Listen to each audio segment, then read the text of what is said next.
Hey foodies, welcome back to my YouTube channel.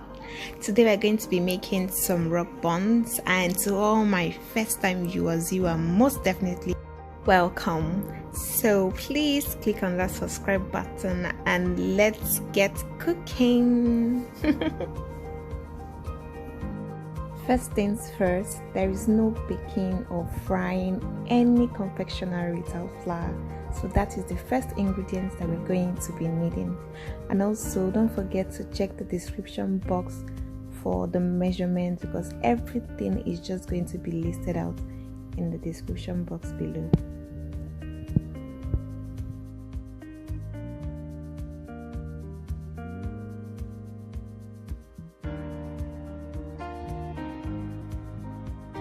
The next ingredient we're going to be adding is some baking powder.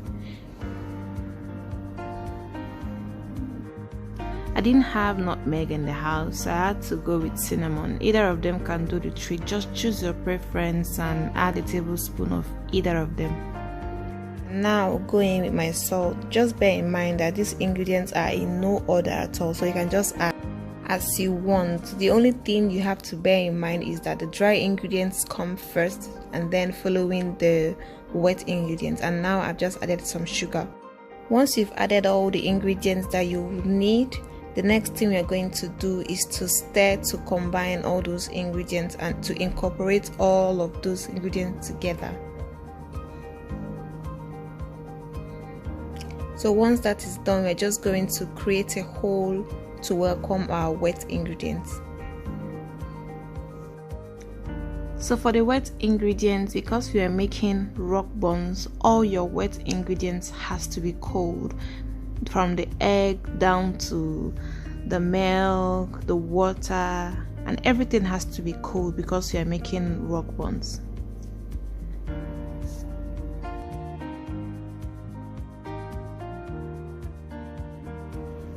Now I'm using pig milk, but you can use any milk of your choice and it will work for you. I just love to use pig milk because of the taste it has. It has this, should I say pig milk taste? But it has a very nice taste, so that's why I'm going with my milk. So I've added a lot of milk. I think I'm going to use the whole container of the milk. Like I said, everything has to be cold. So what I'm adding now is some cold water. So once you've added the cold water, now we're going to start to combine all those ingredients together. You have to bear in mind that this part is the most difficult part in making buns, because you have to use your muscle, all those energy, you have to put it in at this stage now to kind of combine everything and make sure it is well incorporated. Like I thought it wasn't easy at all. I thought it was just going to be not so stressful, but now you have to really do so. So what I'm doing, I'm trying to add the wet ingredients intermittently to have control over how it turns out, like to have control over the consistency, because I wouldn't want it to be so watery that I'll have to add extra flour. So that is why I'm adding the both intermittently, so I don't end up with some too runny consistency.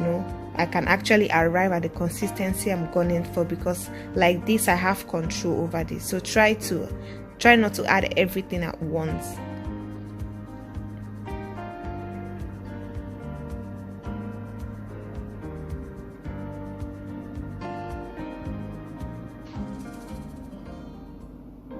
The way you're turning semo, you have to turn it like that.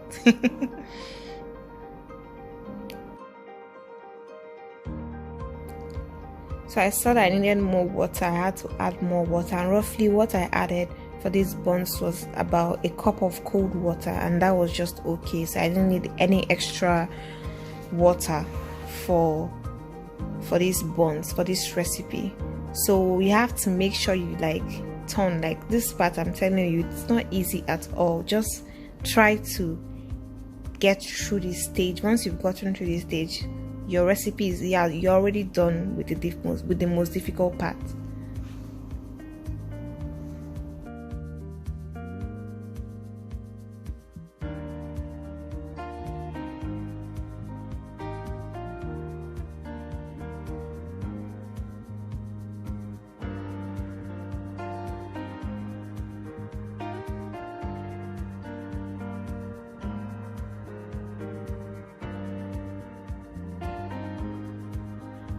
So halfway into making sure that our batter was well combined, I noticed that I haven't added our melted butter.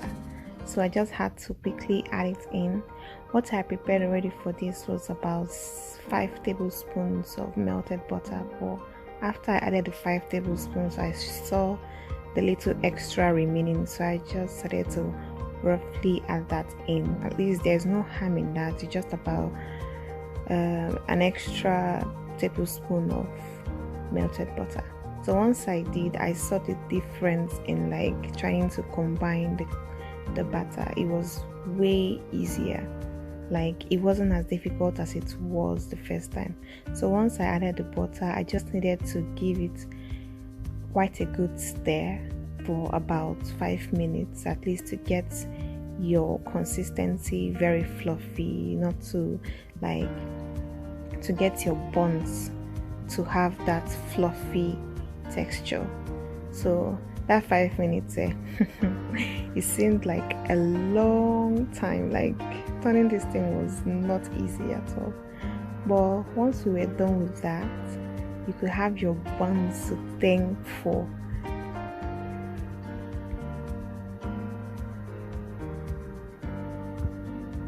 So now once we are done combining, what I'm just going to do is that we're going to allow it to rest for roughly about at least 10 minutes.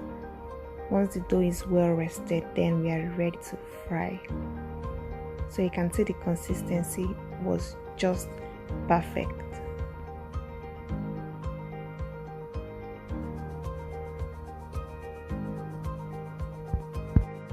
Now guys, you can see exactly what I was talking about. Once you give it that thorough stir, you're just going to get that fluffy texture. So now our dough is ready and we're going to allow it to rest.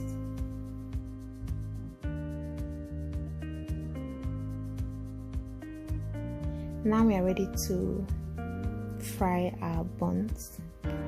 So first things first, you have to oil your pans. I forgot to do that and it wasn't so easy, but with oiled pans it will be so easy to get that round shape that you're looking for.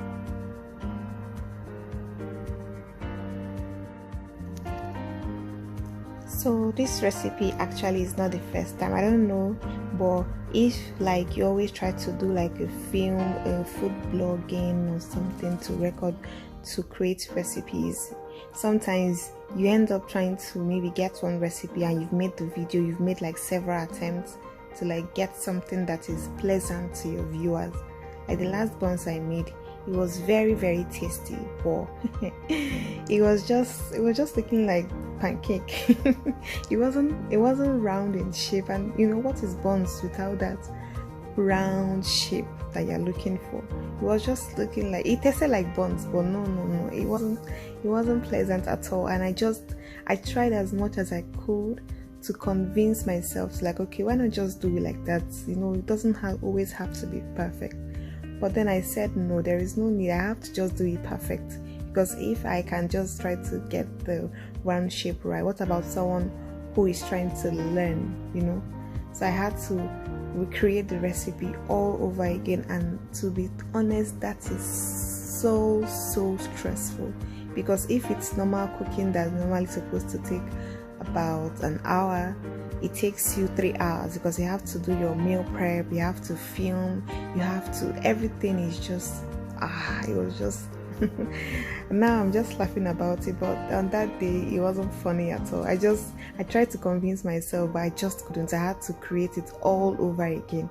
So now what I'm trying to say is, when you're trying to get your buns, before it enters, make sure, before you put it inside the oil, make sure you give it that round shape at first, because it's not like puff puff that maybe whilst it is in the oil, after some time it defines the shape and comes out round. Buns does not do like that at all.